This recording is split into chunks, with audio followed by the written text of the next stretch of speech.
반갑습니다. 행정사 송범석 대표입니다. 오늘 11월 29일 영상 촬영하고 있습니다. 오늘은 조금 긴 글들이 좀 많아요. 그래서 자세하게 좀 풀어보도록 하겠습니다. 사건은 몇 개 안 되는데 사안 자체가 좀 복잡하고 글이 길기 때문에 좀 시간이 많이 걸릴 것 같습니다. 자, 프리즘님, 신호등 없는 횡단보도에서 교통사고로 전치 12주가 나왔습니다.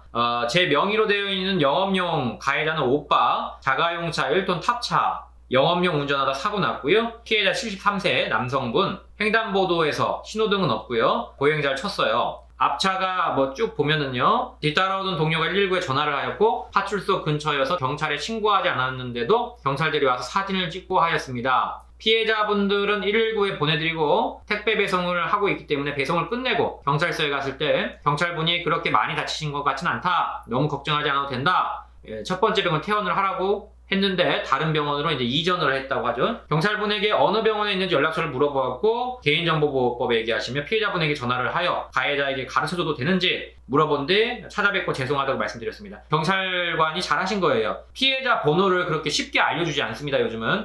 며칠 후 종합보험을 들었던 보험사 직원이 전화와서 미세골절이 있다고 하면서 6주에서 8주가 나올 수 있다고 얘기하고는 경찰에서도 보험사에서도 아무런 연락이 없어 많이 다치지 않으셨구나 했습니다. 네, 12주가 나왔고요. 경찰에서 검찰로 넘겼다는 문자를 받았고 90판이 걸렸네요. 11월 26일 날 피해자분에게 전화를 드려 집 주소를 겨우 알아내어 찾아뵀는데 피해자분은 진작부터 유튜브에서 이 유튜브가 이게 양날의 검이에요. 어떻게 보면 이제 상대방도 유튜브를 보기 때문에 유튜브에서 이제 피해자 합의금 얼마 받아야 됩니다, 이런 영상들 많이 있단 말이에요.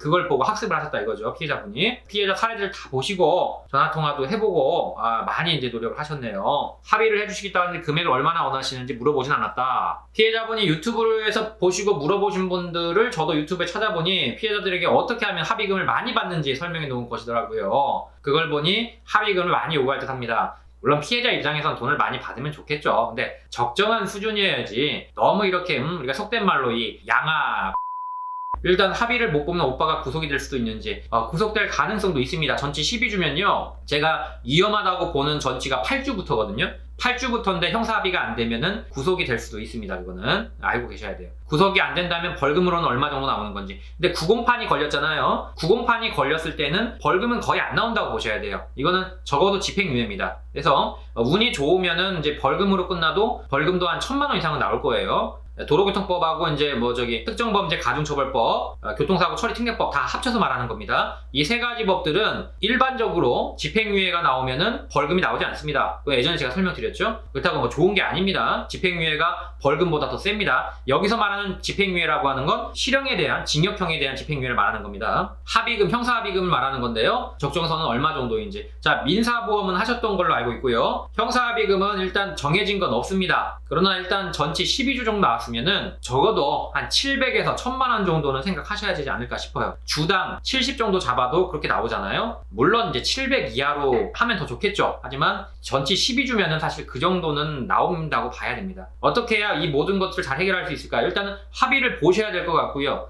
판사님이 합의를 안 보게 되면은 왜 합의를 계속 안 봅니까? 이렇게 얘기를 할 겁니다. 답답하죠. 합의를 보고 싶은데 금액이 안 맞기 때문에 못 보는 거니까. 만약에 그게 안 맞다 그러면 그냥 변호사 선임하십시오. 그냥 그 합의금 줄 돈으로 가까운 변호사 선임하셔가지고 그걸로 변호사로 방어하시는 게 나을 것 같아요. 다만 변호사도 잘 알아보고 하셔야 돼요. 이쪽하고 관련이 없는 분한테 어필하시면은 돈이 날아갈 수가 있습니다.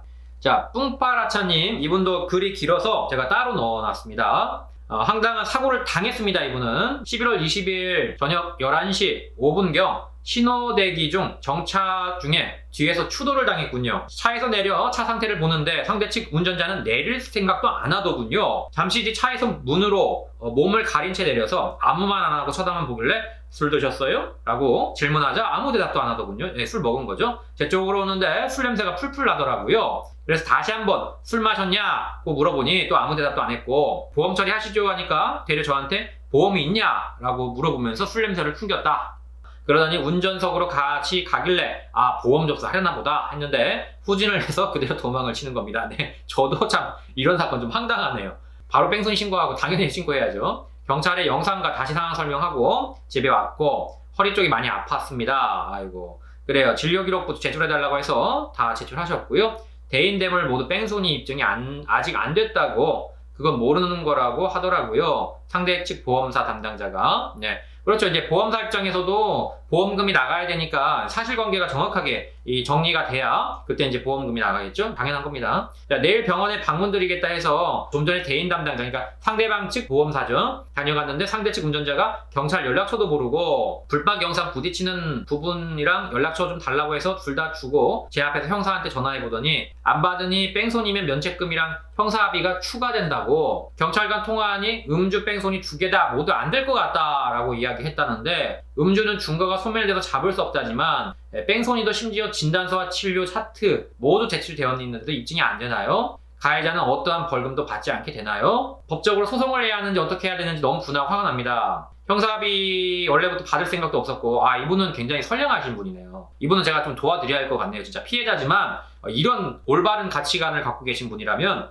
계속 질문 주십시오. 제가 이 사건은 끝까지 도와드릴게요. 화가 난 거예요. 이분은 돈 문제가 아니라 물론 이제 돈도 받아야겠죠. 근데 이제 형사합의금보다 예의에 대한 거죠. 이건 사람 간의 매너. 저는 이런 예의를 안 지키는 분들 굉장히 싫어하거든요. 자, 음주운전은 더 2차 피해가 클 수가 있기 때문에 벌금 최고 높은 구간에 내게 할 작정입니다. 강력하게 처벌하게 하고 싶습니다. 어떻게 해야 되나요? 자, 일단은 음주는요, 이게 바로 현장에서 잡혔으면 되는데 현장에서 안 잡혔기 때문에 일단은 혈중 알코올 농도를 산정할 수가 없잖아요. 불어야 되는데 불 수가 없으니까. 자, 이런 경우에는 이제 이창명 씨 사건 알죠? 이창명 씨 맞나요? 네. 이창명 씨도 그 다음날 걸려갖고 이제 무혐의가 나왔는데 사실 그렇게 될 개연성이 커요. 자, 이거는 경찰이 밝혀내기 위해서는요, CCTV가 있든지, 그러니까 술 마시는 장면이 들어가 있는 CCTV, 식당이나 뭐 이런 어디가 있겠죠. 만약에 이 사건의 경찰이라면 이렇게 할 거예요. 일단은 가해자 부릅니다. 불러가지고 술 마셨어요, 안 마셨어요, 이렇게 할 거예요. 그러면 이제 안 마셨다고 버티겠죠. 좋아, 내가 그러면 당신 휴대폰 그 수색영장 발부해갖고 휴대폰 위치 추적할 거야. 그 위치 추적해가지고 그 있던 장소를 내가 가볼 건데 CCTV에서 당신 술 마시는 장면이 나오면 당신은 위증죄까지 해서 재미없을 줄 알아. 이런 식으로 이제 돌려가지고 협박.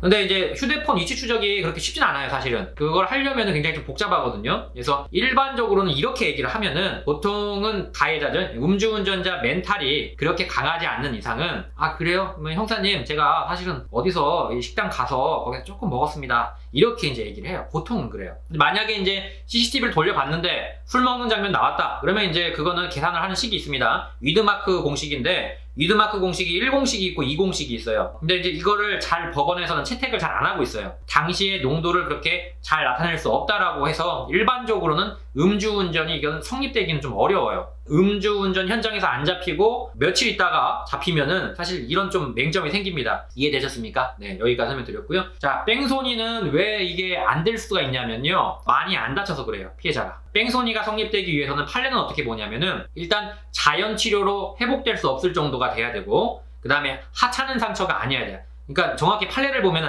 하찮은 상처라고 나와요. 하찮은 상처. 좀 말이 웃긴데 하찮은 상처라는 용어가 등장하거든요. 물론 지금 진단 2주 정도 나왔으면은 뺑소니가 될 수도 있지만 수사기관에서 얼마만큼 이제 이거를 사건을 집중력 있게 할 건지는 저도 모르니까 음주는 빠질 수도 있고, 만약에 둘 다 빠지면은 벌금도 안 나고 무혐의죠. 억울하지만 피해자 입장에서는 정말 열받죠. 하지만 법이 그렇습니다. 일단은 좀 강력하게 요청을 하셔야 할 것 같아요. 이분은 좀 재질이 안 좋기 때문에 처벌을 좀 해주셔야 할 것 같다라고 강력하게 얘기하시고요. 자, 저번에도 얘기 드렸지만 사실 이런 사건에서 피해자가 할 수 있는 게 별로 없어요, 사실은. 그러니까 피해자가 할 수 있는 건 뭐가 있겠습니까? 일단은 합의를 안 보는 거, 형사합의를 절대 안 봐줘야겠죠. 왜? 이런 경우는 이제 제대로 처벌을 받으려면 형사합의를 보면 안 되겠죠. 그리고 두 번째로 피해자 진정서를 좀 넣으세요. 이 사람은 술 냄새도 났고 뺑소니가 명백한데 이거는 강력하게 처벌을 받아야 되는 거 아닙니까? 처벌 좀 해주십시오. 이렇게 해서 피해자 진정서를 넣으면은 검사가 그걸 읽어봅니다. 검사님이 읽어보시고 이제 가해자를 불러가지고 조사를 하겠죠. 그때 아무래도 이제 가해자에 대해서 이거 재질이 안 좋은데 뭐 이런 생각을 한 번 더 할 수가 있겠죠. 뭐 한두 번 넣어도 되고 계속 넣어도 됩니다. 계속 넣어서 강력한 처벌을 요청하셔도 됩니다. 자, 좀 도움이 되셨습니까? 피해자도 저한테 질문 주시면요, 제가 얼마든지 도와드리니까 질문 주세요. 잘 알고 있습니다, 피해자도. 자, 알카도님 갈게요. 자, 이분도 피해자시네요. 자, 오늘 피해자가 많네요. 네. 10월 31일 6시 30분경 오토바이를 타고 출근길에 좌회전 전용 차선에서 신호대기 중 음주운전 차량이 뒤에서 박아 앞으로 날아가며 헬멧 앞이 깨져 이마 3주, 척추골절 6주의 상해를 입었습니다. 아이고, 이거 척추골절이면 상당히 많이 다친 거예요. 척추골절이면 6주가 아닐 텐데 더 나았을 텐데. 가해자가 오늘 형사합의를 보러 왔는데 너무 억울해서 글을 적습니다. 오늘로 두 번째 왔는데요. 앞전에는 공탁을 거겼다. 오늘은 가해자가 인터넷과 지인에게 알아봤다면서 형사합의를 안 보면 벌금도 나오지 않고 차라리 난 집행유예를 맞을 것이다. 형사합의를 하지 않겠다고 합니다. 가해자가 용서를 구하러 온 게 아니라 형사합의를 보지 않겠다는 통보를 하러 왔길래 너무 황당해서 글을 적습니다. 황당하죠. 용서가 아니라 나는 그냥 있으면 집행유예 나올 거니까 너하고 형사합의 안 할 거야 뭐 이런 식이잖아요. 상대방 초범이고 민사는 면책금. 이 경우에 정말 형사합의를 받지 않아도 초범이라 집행유예가 나올 수 있는 건가요? 전치가 6주 정도 나왔으면요 어지간해서는 감옥에는 안 가요. 그게 현실이에요. 일단은 진단 6주 정도면 집행유예 정도가 나와요 보통. 그리고 이제 가해자가 이런 식으로 배째라식으로 나와버리면 사실 답이 없어요. 자, 아까 방금 말씀드렸죠? 두 가지. 경찰한테 강력한 수사를 촉구하든지 아니면 피해자 진정서를 넣든지.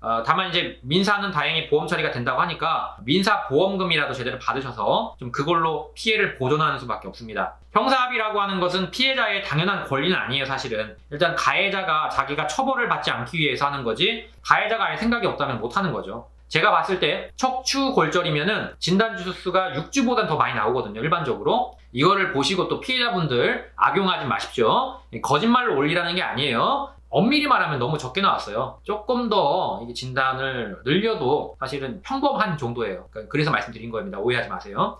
자, 여기까지 오늘 영상 3명 다 설명드렸고요.